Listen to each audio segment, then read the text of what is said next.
Saya Iwal Sastra. Kali ini kita akan membahas tentang teori Robin. Ini adalah teori yang saya tulis dalam buku saya yang berjudul Motivation, Mimpi atau Mati. Lo menonton channel ini, jangan lupa subscribe, like, and share, dan bunyikan tanda loncengnya, guys. Teori ini terinspirasi oleh anekdot lama yang mengatakan, kenapa sih orang mesti kagum sama Superman? Superman itu kan superhero yang bodoh. Kenapa dibilang bodoh? Karena Superman mengenakan celana dalam di luar. Padahal sebenarnya Superman bukan mengenakan celana dalam di luar, tapi dia mengenakan celana panjang di dalam. Kemudian dilanjutkan, sebenarnya ada yang lebih bodoh lagi, yaitu Batman. Loh, kenapa Batman bodoh? Karena Batman punya sayap tapi nggak bisa terbang. Sebenarnya yang dipakai oleh Batman itu bukan sayap, tapi jubah yang juga bisa digunakan sebagai selimut kalau kedinginan. Soalnya kan Batman suka keluar malam. Dilanjutkan lagi oleh anekdot ini, mengatakan bahwa di antara Superman dan Batman yang paling bodoh adalah Robin. Kenapa Robin bodoh? Sudah tahu Batman bodoh, kenapa diikuti?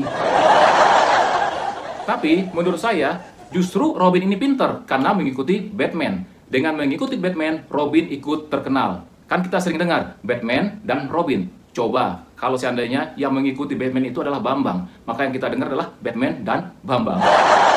Menurut saya teori Robin ini bisa kita gunakan dalam kehidupan kita, dalam berkarir. Dengan mengikuti orang yang lebih sukses dari kita, dengan mengikuti orang yang lebih terkenal dari kita, insya Allah kita juga bisa ketiban sukses, ketiban terkenalnya. Walaupun kita ada pada posisi nomor 2 seperti Robin. Kalau dalam bahasa Inggrisnya disebut dengan leverage. Pada tahun 1993 saya menjadi penyiar radio di MC 1079 FM Jakarta. Selain itu saya juga merintis karir sebagai MC atau pembawa acara. MC di kalangan remaja pada saat itu yang terkenal dan laris adalah Gugun Gondrong. Gugun ini adalah mantan cover boy, penyiar radio, dan juga sering menjadi MC pada acara-acara sebuah majalah remaja terkenal pada saat itu.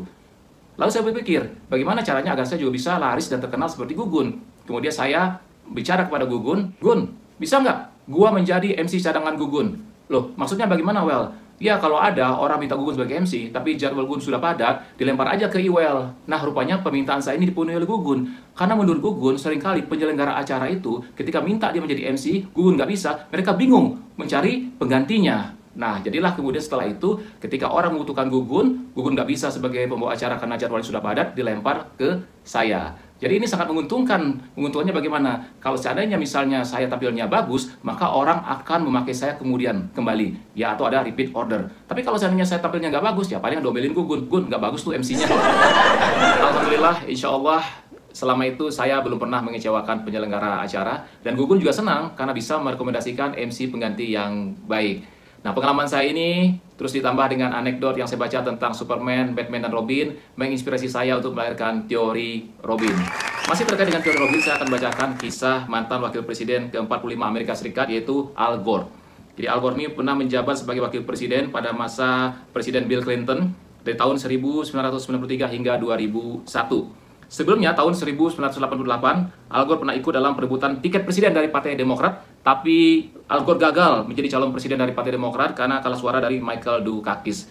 Pada pemilihan presiden berikutnya, Al Gore tidak maju sebagai calon presiden, tapi menerima tawaran Bill Clinton untuk menjadi wakil presiden. Sehingga Al Gore bisa menjadi wakil presiden selama 2 periode mendampingi Bill Clinton. Jadi artinya, menjadi nomor 2 pun baik.